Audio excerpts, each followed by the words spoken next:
शुकरात एक बहुत बड़े दार्शनिक होए है, बहुत बड़े संत होए है जिन्होंने जहर दे प्याले दिते गए सी। शुकरात यूनान दे अंदर होए है वो संत, उन्होंने एक बड़ा प्यारा एक बचन है। अज असीं इस सत्संग की शुरुआत शुकरात दे छोटे जे एक शब्द तो करांगे। और की शब्द है, की बचन कहंदे हो, की कोट उन्होंने एक बड़ा प्यारा है। शुकरात पुछदे है, कहंदे जद भी तू फकीरां दे कोल बहिंदा है या कोई भी कर्म करदा है और तू चाहता मैनू कामयाबी मिले, मैनू सफलता मिले, तो कहंदे सफलता दे वास्ते, कामयाबी दे वास्ते एक शब्द है जो तू अपने आप नू पुछना है। वो शब्द पुछेगा तो फिर ही तू कामयाबी तरफ जाएगा। उन्होंने वो मैजिक वर्ड कहंदे सी, जादुई शब्द कहंदे सी। वो की कहंदे सी? मैजिक वर्ड, जादुई शब्द। वो किहड़ा जादुई शब्द है हुण जरा समझना। वो कहंदे कोई भी तू कर्म करना है ना, वो कर्म की शुरुआत ये शब्द तो कर, ये मैजिक वर्ड तो कर। अगर ये तो शुरुआत करेगा तो अगले रास्ते तेरे साफ हुंदे चले जाणगे। हुण जदों इन्नी गल उन्होंने कही तो किसी ने सोचा शायद वो परमात्मा का कोई शब्द दसणगे, कोई कलमा, कोई कलाम दसणगे, कोई जादू का मंत्र दसणगे, किहड़ा मैजिक वर्ड। पर शुकरात ने बड़ी प्यारी गल कही, एक छोटी जी सधारण जी गल कही। वो कहते वो मैजिक वर्ड है कि जब भी कोई काम करना है अपने आप को पूछ क्यों। की कहना है? क्यों, मैं कर क्यों रहा है। हुण जे तुसी सत्संग चाहे हो तो पूछो कि अज सत्संग च मैं क्यों आया। जरा समझना, क्योंकि बड़ी प्यारी गल है। हुण देखण नूं शब्द बड़ा छोटा जिहा लगदा है, पर इहदे नाल अगर इंसान जुड़ जावे और इहदी गहराई नूं समझे तो इंसान दा पूरा जीवन बदल सकता है। समझदे हो कि नहीं? हुण तुसीं अपने आप नूं पुछो मैं क्यों आया, तो शायद अंदरों किसी दे जवाब आवे मैं इसलिए आया कि मैनूं ये परिवार ने बुलाया सी, जे मैनूं ना बुलांदा तो मैं नहीं आना सी। जे असीं तुहानूं पुछे तुसीं क्यों आए हो, हुण इस क्यों आए दा जो जवाब होना है ना, ਉਹਦੇ ਨਾਲ ਤੁਹਾਡੀ ਸਾਰੀ ਜ਼ਿੰਦਗੀ ਜੁੜੀ ਹੋਈ ਹੈ। ਤੁਹਾਡੀ ਸਾਰੀ ਜ਼ਿੰਦਗੀ ਉਹ ਮਾਲਕ ਦੀਆਂ ਰਹਿਮਤਾਂ, ਕਾਮਯਾਬੀ, ਸਫਲਤਾ, ਖੁਸ਼ੀਆਂ, ਤੰਦਰੁਸਤੀ ਸਭ ਕੁਝ ਇਹਦੇ ਨਾਲ ਜੁੜਿਆ ਹੋਇਆ ਹੈ ਕਿ ਮੈਂ ਆਇਆ ਕਿਉਂ ਹੈ ਇੱਥੇ। ਹੁਣ ਕੋਈ ਕਹੇਗਾ मैं इसलिए आ गया कि सोचे उत्थे लंगर चलना, जाके खाना ही खावांगे। जरा समझना। और कोई कहेगा मैं इसलिए आया कि मैं वो फलाने मित्र नूं मिलना है, फलाने सज्जन नूं मिलना है। यानी इन्हां दा आण दा मकसद की होया। तो कई कहणगे मैं इसलिए आया। पूछो क्यों आए हो? मैं इसलिए आया ताकि मैं दर्शन कर सका, वो मालिक दी रहमत नूं हासिल कर सका, वो मालिक दियां खुशियां हासिल कर सका। यानी क्यों दे उत्तर विच जिहड़े भी जवाब आंदे ना, उत्थों पता लगदा तुसीं लैण की आए हो। समझदे हो? इसलिए हर काम दे विच असीं तुहानूं भी कहांगे ਇਹ मैजिक वर्ड तुसीं अपने नाल हर जगह जोड़ सकदे हो। जे तुसीं खाना खांदे हो ना, तो खाना खाण तो पहला हुण फर्ज करो तुसीं किसी जगह जाते हो, थाली भर के खाने के सामने रख लेंदे हो, तो खाण तो पहला पूछो मैं क्यों खा रहा हाँ। जदों हुण पूछो मैं क्यों खा रहा हाँ, तो अंदरों किहड़ा जवाब आएगा? जवाब आएगा कि मैं स्वाद की खातर खा रहा हाँ, मैं स्वाद की खातर खा रहा हाँ, या मैं पेट भरन की खातर खा रहा हाँ, या मैं अपनी हेल्थ की खातर खा रहा कि खाना मैं तां खा रहा कि मेरी सेहत अच्छी होवे, हेल्दी होवे। जदों ये जवाब आएगा तो जे खाना ऐसा होया जिहदे च हेल्थ की कोई चीज़ नहीं है, कोई न्यूट्रिशन नहीं है, कोई विटामिन नहीं है, तली हुई चीज़ है या ऐसी चीज़ है जो हेल्थ नूं खराब कर सकती, बंदे ने कहना मैं क्यों खा रहा हाँ। भाई जे स्वाद की खातर खा रहा हाँ फिर तो ठीक है, पर जे मैं सेहत की खातर खा रहा तो खाना मेरे वास्ते ठीक नहीं है, इसलिए परे करा। क्योंकि क्यों तो सानू हेल्थ भी मिलती है। हुण फर्ज करो कोई इंसान नशा करता है, अगर वो नशा करन लग्या शराब का गिलास लैके पूछे मैं क्यों पी रहा है, भाई मैनू सेहत चाहिए है, बर्बादी चाहिए है, बीमारी चाहिए है। अगर बीमारी की खातर पी रहा फिर तो ठीक है पी, पर जे तेनू अच्छी हेल्थ चाहिए है, रब की कृपा चाहिए है, तो फिर ये चीज़ तेरे वास्ते ठीक नहीं है। वो क्यों तो ही जवाब मिलने शुरू हो जाते। इसलिए असीं दसिया कि कोई भी काम इंसान करता है ना, तो अपने आप को पूछे मैं किस दी खातर कर रहा, मैं क्यों कर रहा है। इसलिए असीं पूछा सत्संग तुसीं क्यों आए हो, अपने आप को पूछो। हुण जरा ध्यान देना कि जे इंसान ये सोचे मैं किसी को मिलना आया, उन्हें आना मिल के ही चले जाना है। जे कोई सोचे मैं भोजन की खातर आना, आना भोजन करके चला जाना है, पर जे कोई सोचे कि मैं मालिक दी रहमत दी खातर आया हाँ, कुछ समझण दी खातर आया, अपने जीवन नूं बदलण दी खातर आया हाँ, तो फिर उन्होंने रहमत भी मिलेगी और उसका जीवन बदलेगा भी जरूर, क्योंकि जैसी भावना ना बंदा आंदा है वैसा ही फल लेके जाता है। समझ आ रही कि नहीं? क्योंकि तुहाडे ना क्यों ये मकसद स्ट्रांग होना चाहिए है। बोलो समझते हो कि नहीं? पर कईयां नूं पता ही नहीं क्यों। समझते हो? जिदा किसी बच्चे को पूछो बेटा पढ़ रही है, क्यों पढ़ रही है, की बनना चाहता है, उन्होंने पता ही नहीं होंगे मैं बनना की है, मैं करना की है। ताही तो कई बार इंसान डिग्रियां लैके बड़िया बड़िया यूनीवर्सिटियां तो सर्टिफिकेट लैके फिर भी दुकान पर बैठा होंगे है, क्योंकि पता ही नहीं होंगे मकसद का। जरा समझना सारे ने। सो दसना की चाहते हैं असीं कि सब तो पहला सानू अपने जीवन का टारगेट तो पता होना चाहिए कि असीं चाहते की हाँ। हुण तुसीं की चाहते हो जीवन दे विच? अज थोड़ा ये समझना है, क्योंकि जिहड़ी चीज तुसीं चाहते हो ना, जिस भावना ना तुसीं आए हो, जे असीं आए हाँ तो तुहानूं चीज़ तक लैके जावांगे जरूर, रस्ता दसांगे ताकि तुसीं उत्थे तक पहुंच सको। पर उस तो पहला पता तो होवे चाहते की हो तुसीं। समझ रहे हो कि नहीं? क्योंकि इंसान जे फर्ज करो एयरपोर्ट पे खड़ा है, क्योंकि एयरपोर्ट पे ना टिकटां उदा भी मिल जांदियां, जिदा खड़े पैर भी बंदा ले लेना टिकट। खास करके डोमैसटिक फ्लाइट किते जाना होवे ना, एयरपोर्ट पे जाके बंदा खरीद लैंदा, मैं गोवा जाना है, मैं भी बॉम्बे जाना है, मैं दिल्ली जाना है, ये अमृतसर एयरपोर्ट की गल कर रहे हैं या किते भी, तो बंदा उत्थे हुण जावे बंदा काउंटर ते और कहे भाई टिकट दे दे मैं जाना है, जाना कित्थे है ये तो मैनूं पता नहीं। हुण जे इहनूं पता ही ना होवे इहनूं टिकट भी मिलेगी। अगर उन्हें पता होवे मैं श्रीनगर जाना है, मैं बॉम्बे जाना है, मैं चंडीगढ़ जाना, मैं दिल्ली जाना है, तो फटाफट टिकट कट्टणगे और वो फ्लाइट बिठा के उत्थे पहुंचा देवांगे। हुण समझ लो तुसीं भी ये रहमत दी एयरपोर्ट ते बैठे हो, दसो सानूं कित्थे टिकट कट्टणी, उत्थे दी कट देवांगे, क्योंकि मालिक दा घर है। पर पता होना चाहिए पहला सानूं कि मैं जीवन च चाहता की हाँ, मैं जीवन च हासिल की करना चाहता हाँ। इसलिए साडा जिहड़ा क्यों है ना, इहदे पिछे हुण अपने आप नूं पुछो, मैं जिंदगी क्यों जी रहा हाँ? कि मैं सिर्फ खाने वास्ते जी रहा कि पेट भर के खा लिया, टीवी देख लिया, सौ लिया, तो बस आ जिंदगी जा रही है, इसलिए जिंदगी जी रहा मैं। सो अगर क्यों नूं देखिया जाए तो क्यों दे पिछे बड़े सवाल जुड़े हुए हैं, बहुत कुछ जुड़िया होया है। और ये भी गल याद रखो कि जिहदा क्यों लफ्ज जिदा कहते हैं ना कि क्यों दे पिछे सॉलिड रीजन होवे, फिर उन्होंने मिल भी सब कुछ जाता है। जिदा हुण फर्ज करो, इन्हूं इदां उदाहरण लेके समझ लो कि एक बंदे नूं भुख लगी हुई है और एक जगह एक घर दे विच खाना है, वो बंदा दरवाजा खड़कांदा है, घर वाला बाहर आंदा है, हाँ जी दसो जी मैनूं रोटी चाहिदी है। क्यों चाहिदी है जी? मैं चाहता हाँ कि थोड़ा स्वाद लैके देख लवां दाल स्वाद बनी है या नहीं, स्वाद लैण वास्ते रोटी चाहिदी है। हुण ये क्यों दा जवाब की दे रहा है, ਇਹਦਾ जवाब इन्ना वधिया नहीं है कि ਉਹ खाना मिल सके। पर एक दूजा इंसान जाता है, वो भी दरवाजा खड़कांदा है, वो भी कहता जी मैनूं रोटी चाहिदी है। वो पुछदे क्यों चाहिदी है जी? मैं बहुत भुखा, जे रोटी ना मिली मैं मर जाना है। हुण एक बंदे नूं पुछे क्यों चाहिदी है, मैं जी स्वाद लैण वास्ते चाहता हाँ, और दूजा कहता मैं इन्नी जरूरत है मैनूं, अगर ना मिली मैं मर जाना है।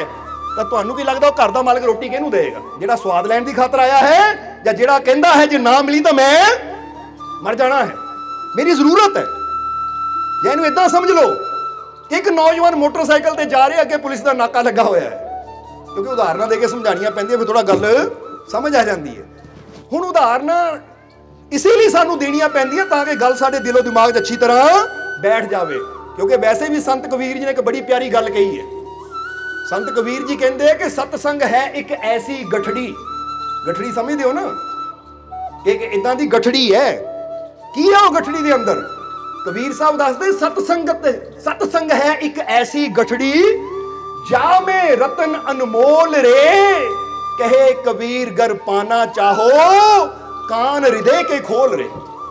हुण कबीर साहब कहते सतसंग एक इदां दी गठड़ी है, या इनू कह लो एक इदां दा संदूक है जिहदे च अनमोल रतन भरे हुए है, जिहदे च सारियां खुशियां भरियां हुईयां है। चाहे दुनियावी खुशी लैनी है, चाहे रूहानियत की खुशी लैनी है, वो सतसंग रूपी वो गठड़ी दे अंदरों तेनू मिल जानी है।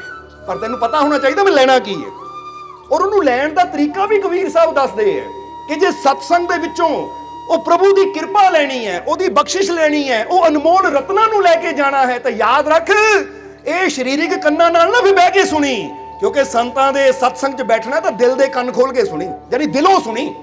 ਕਿਉਂਕਿ ਇੱਕ ਹੁੰਦਾ ਇੱਥੋਂ ਸੁਣਨਾ, ਦਿਲ ਕਿਤੇ ਹੋਰ ਹੁੰਦਾ ਹੈ, ਧਿਆਨ ਕਿਤੇ ਹੋਰ ਹੁੰਦਾ ਹੈ, ਤੇ ਇੱਕ ਹੁੰਦਾ ਹੈ ਕਿ ਦਿਲ ਦੇ ਨਾਲ ਸੁਣਨਾ।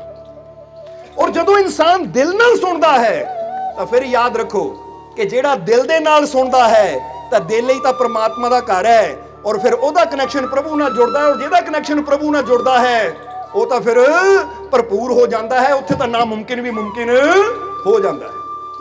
ਹੁਣ ਤੁਸੀਂ ਕਿੱਦਾਂ ਸੁਣ ਰਹੇ ਹੋ, ਇਹਨਾਂ ਕੰਨਾਂ ਨਾਲ ਜਾਂ ਦਿਲ ਦੇ ਕੰਨਾਂ ਨਾਲ? ਆਪਣੇ ਆਪ ਨੂੰ ਇਹ ਵੀ ਪੁੱਛ ਲਓ, ਸਮਝਦੇ ਹੋ ਕਿ ਨਹੀਂ? ਕਿਉਂਕਿ ਜੇ ਕੁਝ ਹਾਸਿਲ ਕਰਨਾ ਹੈ ਤਾਂ ਤਾਰ ਦਿਲ ਦੀ ਜੋੜਨੀ ਪੈਣੀ ਹੈ। ਔਰ ਜਿੱਦਾਂ ਇੱਧਰ ਦੱਸ ਰਹੇ ਸੀ ਕਿ ਸਮਝ ਲਓ ਪੁਲਿਸ ਦਾ ਨਾਕਾ ਲੱਗਾ ਹੋਇਆ ਹੈ, ਔਰ ਇੱਕ ਨੌਜਵਾਨ ਮੋਟਰਸਾਈਕਲ ਤੇ ਜਾ ਰਿਹਾ ਹੈ ਕਿ ਪੁਲਿਸ ਵਾਲਾ ਹੱਥ ਦਿੰਦਾ ਹੈ ਕਿ ਰੁਕ ਭਾਈ ਰੁਕ। ਹੁਣ ਨੌਜਵਾਨ ਰੁਕਦਾ ਹੈ, ਹਾਂ ਬਈ ਲਾਇਸੈਂਸ ਦਿਖਾ।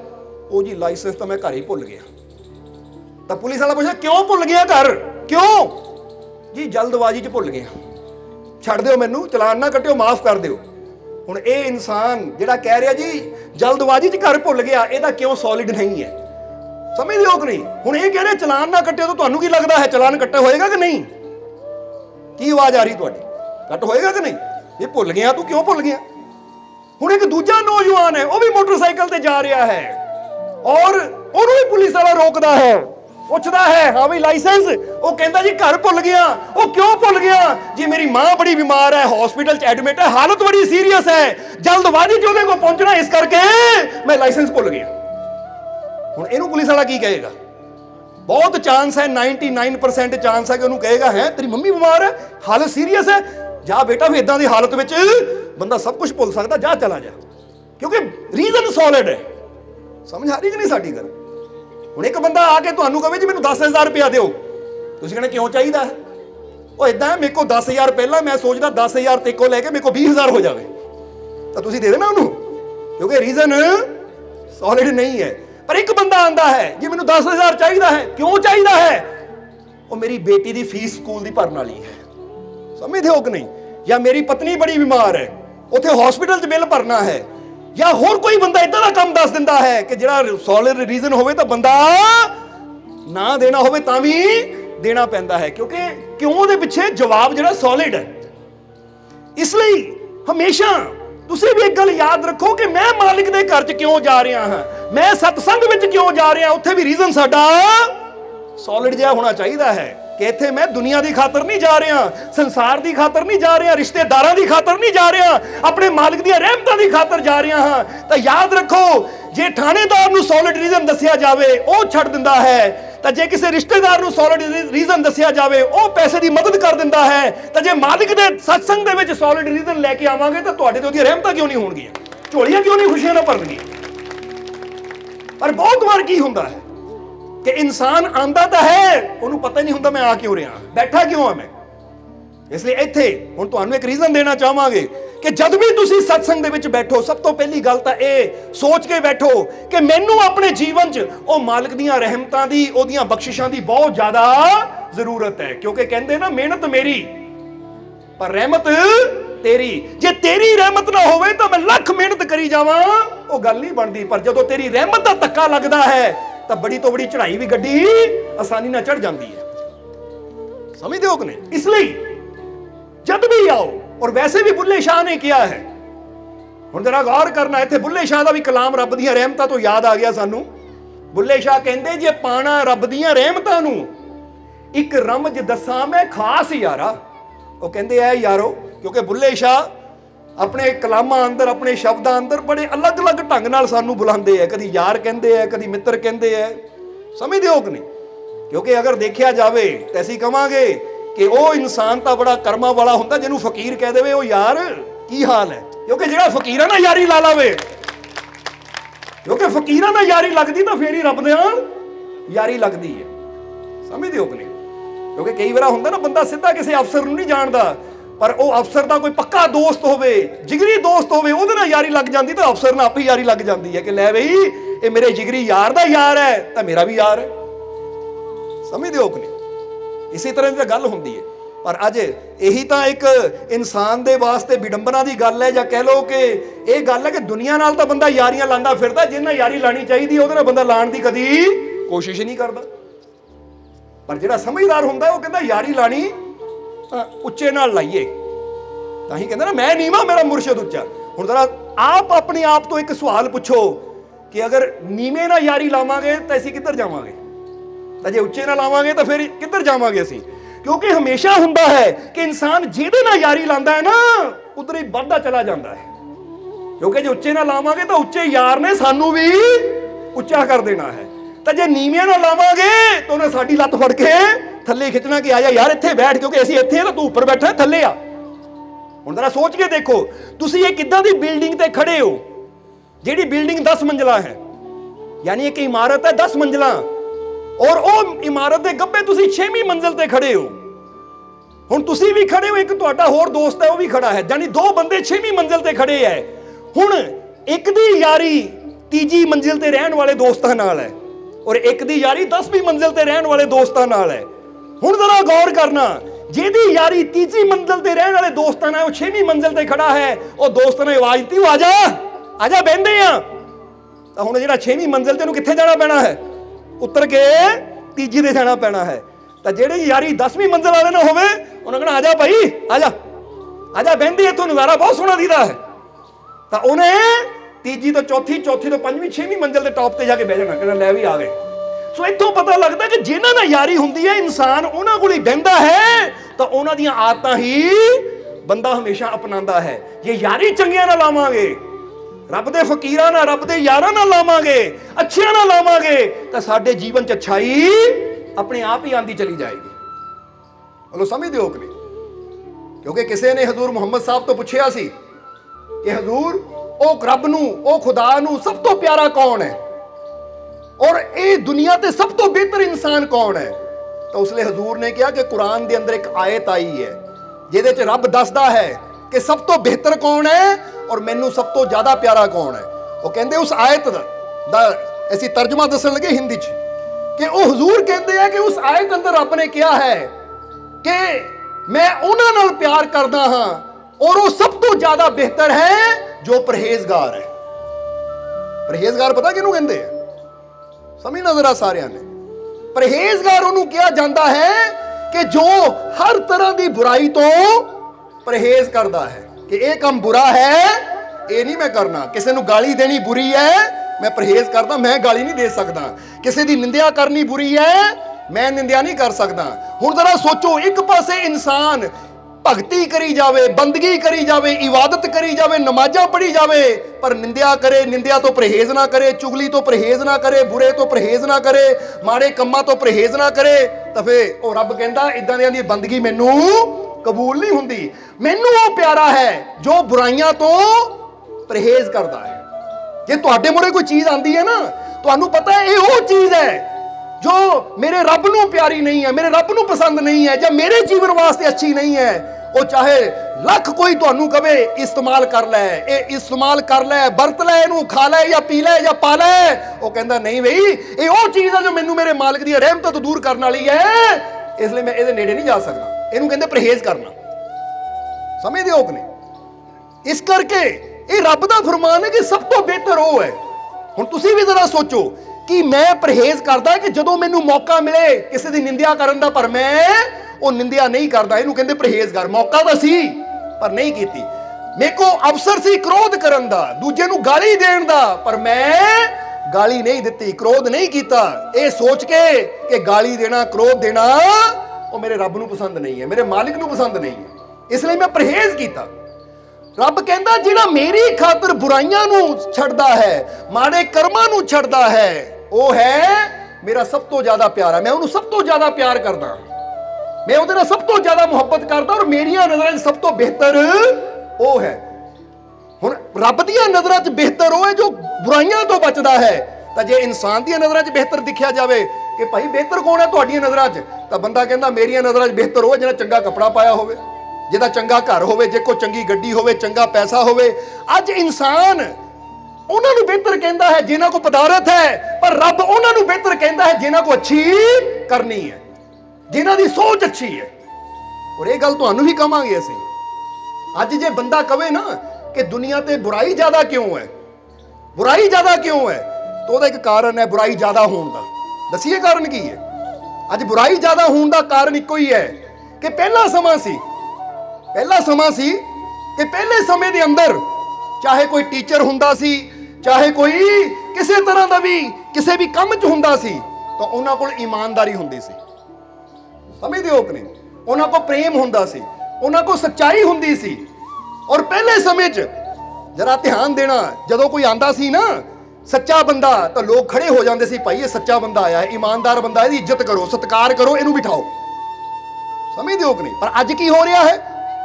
ਅੱਜ ਕੋਈ ਮਰਸਡੀ ਗੱਡੀ ਚੋਂ ਨਿਕਲੇ ਨਾ, ਚਾਹੇ ਹੋਵੇ ਚੋਰ ਹੀ, ਪਰ ਨਿਕਲ ਕੇ ਆਵੇ, ਲੋਕਾਂ ਨੇ ਹੱਥ ਜੋੜ ਕੇ ਖੜ ਜਾਣਾ ਹੈ। ਕਿਉਂਕਿ ਅੱਜ ਅਸੀਂ ਕਿਹਨੂੰ ਇੱਜ਼ਤ ਦਿੰਦੇ ਹਾਂ? ਜੇ ਕੋ ਪੈਸਾ ਹੈ। ਅਗਰ ਅੱਜ ਅਸੀਂ ਸਾਰੇ ਰਲ ਕੇ ਫੈਸਲਾ ਕਰ ਲਈਏ ਕਿ ਅਸੀਂ ਪੈਸੇ ਨੂੰ ਦੇਖ ਕੇ ਇੱਜ਼ਤ ਨਹੀਂ ਦੇਣੀ, ਅਸੀਂ ਗੱਡੀਆਂ ਦੇਖ ਕੇ ਇੱਜ਼ਤ ਨਹੀਂ ਦੇਣੀ, ਕੋਠੀਆਂ ਦੇਖ ਕੇ ਇੱਜ਼ਤ ਨਹੀਂ ਦੇਣੀ, ਅਸੀਂ ਇੱਜ਼ਤ ਦੇਣੀ ਹੈ ਕਰਮ ਦੇਖ ਕੇ, ਅੱਛਾਈ ਦੇਖ ਕੇ, ਕਿ ਬੰਦਾ ਸੱਚਾ ਹੈ ਤੇ ਅਸੀਂ ਇੱਜ਼ਤ ਕਰਨੀ ਹੈ, ਬੰਦਾ ਨੇਕ ਹੈ ਤੇ ਇੱਜ਼ਤ ਕਰਨੀ ਹੈ। ਇਹ ਝੂਠਾ ਹੈ ਤਾਂ ਚਾਹੇ ਕੋਠੀਆਂ ਦਾ ਮਾਲਿਕ ਹੋਵੇ, ਅਸੀਂ ਇੱਜ਼ਤ ਨਹੀਂ ਕਰਨੀ, ਤਾਂ ਫਿਰ ਤੁਸੀਂ ਦੇਖੋ ਅੱਛਾਈ ਦਾ ਟ੍ਰੈਂਡ ਆ ਜਾਏਗਾ, ਕਿਉਂਕਿ ਹਰ ਕੋਈ ਇੱਜ਼ਤ ਚਾਹੁੰਦਾ ਹੈ। ਹੁਣ ਜਰਾ ਸੋਚੋ, ਹੁਣ ਤੁਹਾਡਾ ਮਨ ਕੀ ਹੈ? ਤੁਸੀਂ ਜਦੋਂ ਦੇਖਦੇ ਹੋ ਕਿ ਇੱਕ ਸੱਚਾ ਬੰਦਾ, ਇੱਕ ਨੇਕ ਬੰਦਾ, ਇੱਕ ਰੱਬ ਨੂੰ ਮੰਨਣ ਵਾਲਾ ਬੰਦਾ, ਉਹਨੂੰ ਕੋਈ ਪੁੱਛਦਾ ਨਹੀਂ ਹੈ, ਤਾਂ ਇੱਕ ਝੂਠਾ ਬੰਦਾ, ਇੱਕ ਪਾਪੀ ਬੰਦਾ ਹੇਰਾ ਫੇਰੀਆਂ ਕਰਕੇ ਉਹ ਜਦੋਂ ਆਂਦਾ ਹੈ ਤਾਂ ਲੋਕ ਹੱਥ ਜੋੜ ਕੇ ਖੜ ਜਾਂਦੇ। ਤਾਂ ਬੰਦੇ ਦੇ ਮਨ 'ਚ ਪਤਾ ਕੀ ਆਂਦਾ ਹੈ? ਉਹ ਭਾਈ ਪੈਸਾ ਬੜਾ ਜ਼ਰੂਰੀ ਹੈ। ਹੁਣ ਚਾਹੇ ਹੇਰਾ ਫੇਰੀ ਕਰਕੇ, ਠਗੀ ਕਰਕੇ ਇੱਜ਼ਤ ਤਾਂ ਬਣਾਣੀ ਹੈ, ਮੈਂ ਚਾਹੇ ਮੈਨੂੰ ਹੇਰਾ ਫੇਰੀ ਕਰਨੀ ਪਵੇ, ਜੇ ਤਾਂ ਇਹ ਪੈਸੇ ਨਾਲ ਇੱਜ਼ਤ ਪਾ ਰਿਹਾ ਹੈ, ਮੈਂ ਵੀ ਇੱਜ਼ਤ ਪਾਣੀ ਹੈ। ਪਰ ਜੇ ਇਦਾਂ ਹੋਵੇ, ਜ਼ਰਾ ਸੋਚੋ, ਜੇ ਇਦਾਂ ਦਾ ਚੱਲਣ ਬਣਾ ਦਈਏ ਅਸੀਂ ਕਿ ਸੱਚੇ ਨੂੰ ਇੱਜ਼ਤ ਦੇਣੀ ਹੈ, ਪੈਸੇ ਵਾਲਾ ਆਵੇ ਵੀ, ਗੱਡੀਆਂ ਵਾਲਾ ਆਵੇ ਵੀ, ਅਸੀਂ ਨਹੀਂ ਭਾਈ ਇਹ ਬੰਦਾ ਇੱਜ਼ਤ ਦੇ ਲਾਇਕ ਨਹੀਂ, ਕਿਉਂਕਿ ਗੱਲ-ਗੱਲ ਤੇ ਠੱਗੀਆਂ ਕਰਦਾ ਹੈ, ਝੂਠ ਬੋਲਦਾ ਹੈ, ਦੂਜਿਆਂ ਨਾਲ ਖਿੱਚ ਕੇ ਬੋਲਦਾ ਹੈ, ਦੂਜਿਆਂ ਦੀ ਕਦਰ ਨਹੀਂ ਕਰਦਾ, ਇਸ ਕਰਕੇ ਇਹਨੂੰ ਇੱਜ਼ਤ ਨਹੀਂ ਦੇਣੀ। ਪਰ ਉਹ ਸੱਚਾ ਬੰਦਾ ਆ ਰਿਹਾ ਨਾ, ਇਹਦੇ ਪੈਰਾਂ ਨੂੰ ਹੱਥ ਲਾ ਦਈਏ, ਇਹਦੇ ਅੱਗੇ ਹੱਥ ਜੋੜ ਕੇ ਖੜ ਦਈਏ, ਤਾਂ ਦੇਖਣ ਵਾਲੇ ਦੇ ਮਨ 'ਚ ਕੀ ਆਣਾ ਕਿ ਭਾਈ ਪੈਸਾ ਬੇਸ਼ੱਕ ਕਮਾਈਏ ਨਾ ਕਮਾਈਏ, ਪਰ ਇੱਜ਼ਤ ਚਾਹੀਦੀ ਤਾਂ ਸੱਚਾਈ ਕਮਾਣੀ ਹੈ। ਕਿਉਂਕਿ ਨਜ਼ਰੀਆ ਬੰਦੇ ਦਾ ਉਦਾਂ ਦਾ ਹੋ ਜਾਂਦਾ ਜਿੱਦਾਂ ਦਾ ਦੇਖਦਾ ਹੈ। ਹੋਰ ਸਮਝਦੇ ਹੋ ਕਿ ਨਹੀਂ? ਅੱਜ ਬੰਦਾ ਜ਼ਰਾ ਗੌਰ ਕਰਨਾ, ਪੀਰਾਂ ਫਕੀਰਾਂ ਨੂੰ ਮੰਨਦਾ ਨਹੀਂ ਹੈ, ਉਹਨਾਂ ਦਾ ਨਾਮ ਜਪਦਾ ਨਹੀਂ ਹੈ, ਤਾਂ ਕਈ ਵਾਰ ਦੇਖਿਆ ਨੌਜਵਾਨ ਘਰ ਦੇ ਵਿੱਚ ਨਾ ਹੀਰੋਆਂ ਦੀ ਫੋਟੋ ਲਾ ਕੇ ਉਹਨੂੰ ਕਹਿਣਗੇ ਮੈਂ ਤਾਂ ਇਦਾਂ ਦਾ ਬਣਨਾ, ਮੈਂ ਇਦਾਂ ਦਾ ਬਣਨਾ। ਹੁਣ ਜਦੋਂ ਇਹ ਚੀਜ਼ ਨੂੰ ਇੱਜ਼ਤ ਦਿੰਦੇ ਆ, ਤਾਂ ਬਾਕੀਆਂ ਦੇ ਮਨ 'ਚ ਕੀ ਆਉਂਦਾ ਕਿ ਭਾਈ ਹੀਰੋ ਬਣੀਏ, ਚਾਹੇ ਬੰਬੇ ਜਾ ਕੇ ਠਗੇ ਜਾਈਏ, ਚਾਹੇ ਉੱਥੋਂ ਮੁੜ ਕੇ ਆਈਏ ਨਾ, ਪਰ ਬਣਨਾ ਹੀਰੋ ਹੈ। ਕਿਉਂ? ਕਿਉਂਕਿ ਸਾਰੇ ਜਿਹਨੂੰ ਇੱਜ਼ਤ ਦਿੰਦੇ ਆ ਨਾ, ਉਹ ਜਿਹਨੂੰ ਰਿਸਪੈਕਟ ਦਿੰਦੇ ਆ, ਜਿਹਦੇ ਨਾਲ ਪਿਆਰ ਕਰਦੇ ਆ, ਫਿਰ ਅਗਲੇ ਦੇ ਮਨ 'ਚ ਹੁੰਦਾ ਮੈਨੂੰ ਪਿਆਰ ਵੀ ਚਾਹੀਦਾ, ਇੱਜ਼ਤ ਵੀ ਚਾਹੀਦੀ, ਉਹਨੂੰ ਮਿਲ ਰਿਹਾ ਤਾਂ ਮੈਂ ਵੀ ਉਦਾਂ ਦਾ ਬਣਨ ਦੀ ਕੋਸ਼ਿਸ਼ ਕਰਾਂ। ਅਗਰ ਅਸੀਂ ਫੈਸਲਾ ਕਰ ਲਈਏ ਕਿ ਅਸੀਂ ਇੱਜ਼ਤ ਉਹਨਾਂ ਨੂੰ ਦੇਣੀ ਹੈ ਜਿਹੜੇ ਪ੍ਰਮਾਤਮਾ ਦੀ ਬੰਦਗੀ ਕਰਨ ਵਾਲੇ ਹੈ, ਜਿਹੜੇ ਸੱਚ ਦੇ ਰਸਤੇ ਚੱਲਣ ਵਾਲੇ ਹੈ, ਨੇਕ ਰਸਤੇ ਚੱਲਣ ਵਾਲੇ ਹੈ, ਤਾਂ ਆਉਣ ਵਾਲੇ ਸਮੇਂ 'ਚ ਯਾਦ ਰੱਖੋ ਤੁਹਾਡੇ ਜਿੰਨੇ ਬੱਚੇ ਹੋਣਗੇ ਨਾ, ਉਹ ਇਹੀ ਕੋਸ਼ਿਸ਼ ਕਰਨਗੇ ਕਿ ਜੇ ਸਾਨੂੰ ਇੱਜ਼ਤ ਚਾਹੀਦੀ ਹੈ, ਸਾਨੂੰ ਪਿਆਰ ਚਾਹੀਦਾ ਹੈ, ਤਾਂ ਭਾਈ ਰੱਬ ਦੀ ਬੰਦਗੀ ਕਰਕੇ ਹੀ ਮਿਲਣਾ ਹੈ, ਨੇਕ ਬਣ ਕੇ ਹੀ ਮਿਲਣਾ ਹੈ, ਅੱਛਾਈ ਕਰਕੇ ਹੀ ਮਿਲਣਾ ਹੈ, ਕਿਉਂਕਿ ਇੱਥੇ ਅੱਛੇ ਨੂੰ ਇੱਜ਼ਤ ਮਿਲਦੀ ਹੈ। ਇੱਕ ਟ੍ਰੈਂਡ ਚੱਲੇਗਾ ਫਿਰ ਅੱਛਾਈ ਦਾ, ਸੱਚਾਈ ਦਾ। ਅੱਜ ਹੁੰਦਾ ਕੀ ਹੈ, ਜਦੋਂ ਲੋਕ ਦੇਖਦੇ ਆ ਨਾ, ਉਹ ਸੱਚੇ ਤਾਂ ਕੋਈ ਇੱਜ਼ਤ ਹੀ ਹੈ ਨਹੀਂ, ਸੱਚੇ ਨੂੰ ਕੋਈ ਪੁੱਛਦਾ ਨਹੀਂ ਹੈ, ਤਾਂ ਕੀ ਫਾਇਦਾ ਫਿਰ ਸੱਚੇ ਬਣਨ ਦਾ? ਕੀ ਲੈਣਾ ਮੈਂ ਸੱਚਾ ਬਣ ਕੇ? ਉਹ ਸੱਚੇ ਨੂੰ ਕੀ ਮਿਲ ਗਿਆ? ਧੱਕੇ ਹੀ ਮਿਲਦੇ ਆ, ਠੋਕਰਾਂ ਹੀ ਮਿਲਦੀਆਂ ਹੈ। ਔਰ ਉਹ ਬੰਦਾ ਗਿਆ ਜਾ ਕੇ 500 ਜੇਬ 'ਚ ਪਾਇਆ, ਕੰਮ ਹੋ ਗਿਆ, 1000 ਜੇਬ 'ਚ ਪਾਇਆ, ਕੰਮ ਹੋ ਗਿਆ। ਮੈਂ ਵੀ ਇਦਾਂ ਦਾ ਬਣਾ ਕਿ ਕੱਲ ਨੂੰ ਮੇਰੇ ਕੋਲ ਵੀ ਪੈਸਾ ਹੋਵੇ, ਚਾਹੇ ਮੈਂ ਪਾਪ ਕਰਾਂ, ਠਗੀ ਕਰਾਂ, 500 ਦੇਵਾਂ ਤਾਂ ਮੈਂ ਵੀ ਛੁੱਟ ਜਾਵਾਂ। ਕਿਉਂਕਿ ਕੀ ਟ੍ਰੈਂਡ ਚਲਾ ਰਹੇ ਅਸੀਂ? ਉਮੀਦ ਹੈ ਕਿ ਤੁਹਾਨੂੰ ਸਮਝ ਆ ਰਹੀ ਕਹਿਣੇ ਕੀ ਚਾਹੁੰਦੇ ਆ। ਕਿਉਂਕਿ ਸਾਡੇ ਸਾਰਿਆਂ ਦੇ ਹੱਥ 'ਚ ਹੈ ਕਿ ਅਸੀਂ ਸਮਾਜ ਨੂੰ ਕੈਸਾ ਬਣਾਉਣਾ ਚਾਹੁੰਦੇ ਹਾਂ। ਅਸੀਂ ਜਿਹਦੇ ਨਾਲ ਪਿਆਰ ਕਰਨਾ ਸ਼ੁਰੂ ਕਰ ਦੇਵਾਂਗੇ, ਜਿਹਨੂੰ ਰਿਸਪੈਕਟ ਦੇਣੀ ਸ਼ੁਰੂ ਕਰ ਦੇਵਾਂਗੇ ਨਾ, ਦੁਨੀਆ ਵੈਸੀ ਹੀ ਬਣਦੀ ਚਲੀ ਜਾਏਗੀ। ਕਿਉਂਕਿ ਹਰ ਕੋਈ ਚਾਹੁੰਦਾ ਮੈਨੂੰ ਪਿਆਰ ਮਿਲੇ, ਹਰ ਕੋਈ ਚਾਹੁੰਦਾ ਮੈਨੂੰ ਇੱਜ਼ਤ ਮਿਲੇ। ਹੁਣ ਜ਼ਰਾ ਸੋਚਣਾ ਤੁਸੀਂ, ਜਿੱਦਾਂ ਇੱਕ ਫੈਸ਼ਨ ਚੱਲਦਾ ਨਾ, ਫੈਸ਼ਨ ਕਿ ਲੈ ਵੀ ਇਦਾਂ ਦੀ ਪੈਂਟ ਪਾ ਲਓ। ਜਿੱਦਾਂ ਅੱਜ ਕੱਲ੍ਹ ਦੇਖਿਆ ਫਟੀਆਂ ਪੈਂਟਾਂ ਪਾ ਕੇ ਨੌਜਵਾਨ ਘੁੰਮੀ ਜਾਂਦੇ, ਸਾਰੇ ਘੁੰਮੀ ਜਾਂਦੇ, ਚਾਹੇ ਲੜਕੀਆਂ ਚਾਹੇ ਲੜਕੀਆਂ, ਪੁੱਛੋ ਲੜਕੇ ਚਾਹੇ ਲੜਕੀਆਂ, ਫਟੀਆਂ ਪੈਂਟਾਂ ਪਾ ਕੇ ਘੁੰਮੀ ਜਾਂਦੇ। ਪੁੱਛੋ ਕਿਉਂ? ਉਹ ਅੱਜ ਕੱਲ੍ਹ ਤਾਂ ਫੈਸ਼ਨ ਹੈ ਜੀ। ਅੱਜ ਕੱਲ੍ਹ ਤਾਂ ਜਿਹੜੇ ਇਹ ਪਾ ਕੇ ਉਹਨੂੰ ਸੋਹਣਾ ਮੰਨਦੇ ਆ ਕਿ ਲੈ ਵੀ ਆ ਬਹੁਤ ਸੋਹਣੇ ਕੱਪੜੇ ਪਾਏ ਆ। ਹੁਣ ਜ਼ਰਾ ਗੌਰ ਕਰਨਾ, ਆਉਣ ਵਾਲੇ ਸਮੇਂ 'ਚ ਜ਼ਰਾ ਧਿਆਨ ਦੇਣਾ, ਆਉਣ ਵਾਲੇ ਸਮੇਂ ਦੇ ਵਿੱਚ ਜਦੋਂ ਇਹ ਟ੍ਰੈਂਡ ਬੰਦ ਹੋ ਗਿਆ ਕਿ ਹੁਣ ਪੂਰੇ ਕੱਪੜੇ ਪਾਣੇ ਆ ਔਰ ਇਦਾਂ ਚਾਹੀਦਾ ਹੈ, ਤਾਂ ਲੋਕਾਂ ਨੇ ਉਦਾਂ ਦਾ ਪਾਣਾ ਸ਼ੁਰੂ ਕਰ ਦਿੱਤਾ। ਕਿਉਂਕਿ ਫੈਸ਼ਨ ਉਹੀ ਚੱਲਦਾ ਜਿਹਨੂੰ ਲੋਕ ਪਸੰਦ ਕਰਦੇ ਆ। ਸਮਝਦੇ ਹੋ ਕਿ ਨਹੀਂ? ਹੁਣ ਕਿਉਂ ਨਾ ਅਸੀਂ ਰਲ ਮਿਲ ਕੇ ਇਦਾਂ ਦਾ ਫੈਸ਼ਨ ਚਲਾਈਏ ਕਿ ਅਸੀਂ ਪਸੰਦ ਹੀ ਸੱਚਿਆਂ ਨੂੰ ਕਰਨਾ ਹੈ, ਪਸੰਦ ਹੀ ਅੱਛਿਆਂ ਨੂੰ ਕਰਨਾ, ਚਾਹੇ ਉਹ ਗਰੀਬ ਹੀ ਹੋਵੇ ਨਾ। ਹੁਣ ਇੱਕ ਗੱਲ ਕਹਾਂਗੇ ਤੁਹਾਨੂੰ ਕਿ ਇੱਕ ਕਰੋੜਾਪਤੀ ਹੈ, ਬੜੀ ਫੈਕਟਰੀ ਦਾ ਮਾਲਕ ਹੈ, ਔਰ ਇੱਕ ਕੂੜਾ ਕਰਕਟ ਸਾਫ਼ ਕਰਨ ਵਾਲਾ ਹੈ, ਗਲੀਆਂ ਦਾ ਕਚਰਾ ਸਾਫ਼ ਕਰਨ ਵਾਲਾ ਹੈ। ਅਗਰ ਤੁਹਾਨੂੰ ਪਤਾ ਲੱਗੇ ਇਹ ਗਲੀਆਂ ਦਾ ਕਚਰਾ ਸਾਫ਼ ਕਰਨ ਵਾਲਾ ਨੇਕ ਹੈ ਨਾ, ਇਹ ਅੱਛਾ ਹੈ, ਤਾਂ ਉਹਦੀ ਰਿਸਪੈਕਟ ਵਾਸਤੇ ਹੱਥ ਜੋੜ ਦਿਓ। ਤਾਂ ਜੇ ਪਤਾ ਲੱਗੇ ਫੈਕਟਰੀਆਂ ਦਾ ਮਾਲਿਕ ਇਹ ਅੱਛਾ ਨਹੀਂ ਹੈ ਤਾਂ ਕੋਲ ਦੀ ਲੰਘ ਵੀ ਜਾਵੇ, ਬੁਲਾਓ ਤੱਕ ਨਾ ਉਹਨੂੰ, ਤਾਂ ਕਿ ਦੁਨੀਆ ਨੂੰ ਪਤਾ ਲੱਗੇ ਕਿ ਇੱਜ਼ਤ ਹੋਣੀ ਹੈ ਤਾਂ ਸੱਚਿਆਂ ਦੀ ਹੋਣੀ ਹੈ, ਅੱਛਿਆਂ ਦੀ ਹੋਣੀ ਹੈ। ਅੱਜ ਤੋਂ ਪੈਸੇ ਨੂੰ, ਕੋਠੀਆਂ ਨੂੰ, ਕਾਰਾਂ ਨੂੰ ਇੱਜ਼ਤ ਦੇਣੀ ਬੰਦ, ਇੱਜ਼ਤ ਦੇਈਏ ਅੱਛਾਈ ਨੂੰ ਦੇਈਏ ਅਸੀਂ। ਫਿਰ ਕੀ ਹੋਏਗਾ? ਫਿਰ ਲੋਕ ਪੈਸੇ ਵੱਲ ਘੱਟ ਧਿਆਨ ਦੇਣਗੇ, ਅੱਛਾ ਬਣਨ ਨਾਲ ਜ਼ਿਆਦਾ ਧਿਆਨ ਦੇਣਗੇ, ਕਿਉਂਕਿ ਅੱਜ ਪੈਸਾ ਬੰਦਾ ਕਿਉਂ ਜ਼ਿਆਦਾ ਚਾਹੁੰਦਾ ਹੈ।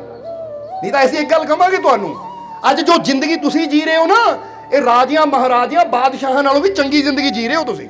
ਜੇ ਨਹੀਂ ਯਕੀਨ ਤਾਂ ਪੁੱਛੋ ਕਿਉਂ, ਪੁੱਛੋ ਕਿਉਂ। ਅਸੀਂ ਕਹਿੰਦੇ ਖੜਾ ਕਰ ਲਓ ਸਿਕੰਦਰ ਨੂੰ ਜਿਹਨੇ ਪੂਰੀ ਦੁਨੀਆ ਜਿੱਤੀ।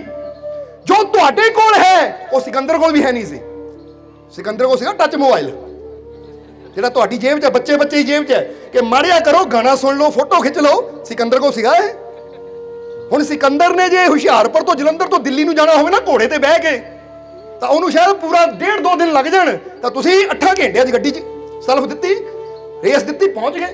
ਹੁਣ ਜਿਹੜੀਆਂ ਸੁਵਿਧਾਵਾਂ ਤੁਹਾਡੇ ਕੋਲ ਹੈ, ਤੁਸੀਂ ਕਹਿੰਦੇ ਹੋ ਕਿ ਲੈ ਵੀ ਸਿਕੰਦਰ ਦੇ ਤਾਂ ਨੌਕਰ ਸੀ, ਨੌਕਰ ਰੱਖੇ ਹੋਏ ਸੀ ਤੇ ਬੈਠੇ ਨੂੰ ਉਹਨੂੰ ਪਾਣੀ ਮਿਲਦਾ ਸੀ, ਤਾਂ ਤੁਸੀਂ ਵੀ ਕੀ ਕਰਦੇ ਹੋ? ਟੂਟੀ ਖੋਲਦੇ ਹੋ, ਪਾਣੀ ਆ ਜਾਂਦਾ ਹੈ।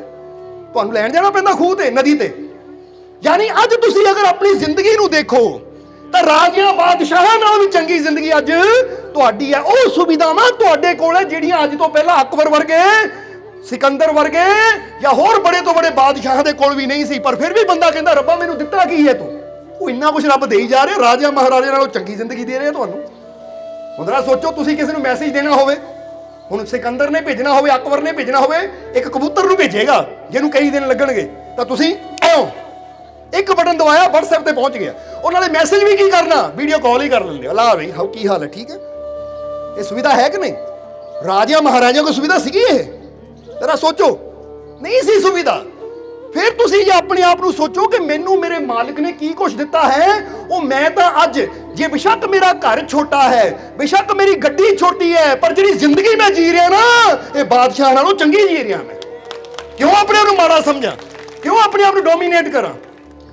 ਸਮਝਦੇ ਹੋ ਕਿ ਨਹੀਂ? ਪਰ ਫਰਕ ਪਤਾ ਕੀ ਪੈਂਦਾ? ਇਨਸਾਨ ਦੇ ਦੁੱਖ ਦਾ ਕਾਰਨ ਕੀ ਹੈ? ਇਨਸਾਨ ਦੇ ਦੁੱਖ ਦਾ ਕਾਰਨ ਮੇਨ ਇਹ ਪੁਆਇੰਟ ਤੇ ਆ ਜਾਂਦਾ ਹੈ ਕਿ ਬੰਦਾ ਜਦ ਵੀ ਆਪਣੇ ਆਪ ਨੂੰ ਕੰਪੇਅਰ ਕਰਦਾ ਹੈ ਕਿਸੇ ਦੂਜੇ ਨਾਲ ਕਰਦਾ ਹੈ। ਬੋਲੋ ਸਮਝਦੇ ਹੋ ਕਿ ਨਹੀਂ? ਜਿੱਦਾਂ ਪਿਕਾਸੋ ਇੱਕ ਬਹੁਤ ਬੜੇ ਚਿੱਤਰਕਾਰ ਹੋਏ ਹੈ, ਉਹ ਚਿੱਤਰਕਾਰ ਵੀ ਸੀ ਤੇ ਨਾਲ ਨਾਲ ਬੜੀ ਰੂਹਾਨੀਅਤ ਦਾ ਵੀ ਗਿਆਨ ਰੱਖਦੇ ਸੀ, ਇੱਕ ਦਾਰਸ਼ਨਿਕ ਵੀ ਸੀ। ਕਹਿੰਦੇ ਇੱਕ ਦਿਨ ਇੱਕ ਨੌਜਵਾਨ ਪਿਕਾਸੋ ਦੇ ਕੋਲ ਆਇਆ। ਉਹ ਨੌਜਵਾਨ ਵੀ ਨਵਾਂ ਪੇਂਟਰ ਬਣਿਆ ਸੀ, ਯਾਨੀ ਚਿੱਤਰਕਲਾ ਸਿੱਖਦਾ ਸੀ, ਕਿਉਂਕਿ ਪਿਕਾਸੋ ਕੋਲ ਕਈ ਸਿੱਖਦੇ ਵੀ ਹੁੰਦੇ ਸੀ ਸਟੂਡੈਂਟ। ਤਾਂ ਜਦੋਂ ਨੌਜਵਾਨ ਆਇਆ, ਉਹਨੇ ਆ ਕੇ ਪਿਕਾਸੋ ਨੂੰ ਪੁੱਛਿਆ ਕਿ ਮਾਰੇ ਦੁਨੀਆ ਦੇ ਸੁੱਖ ਔਰ ਦੁੱਖ ਦਾ ਕਾਰਨ ਕੀ ਹੈ, ਖੁਸ਼ੀ ਔਰ ਤਕਲੀਫ ਦਾ ਕਾਰਨ ਕੀ ਹੈ?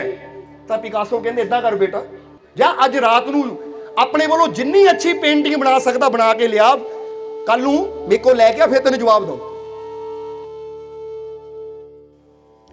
सब्सक्राइब कीजिए सर्व संध्या दरबार कांटिया शरीफ चैनल को और बेल आइकन दबाइए मालिक जी के लेटेस्ट सत्संग की वीडियो को सबसे पहले देखने के लिए।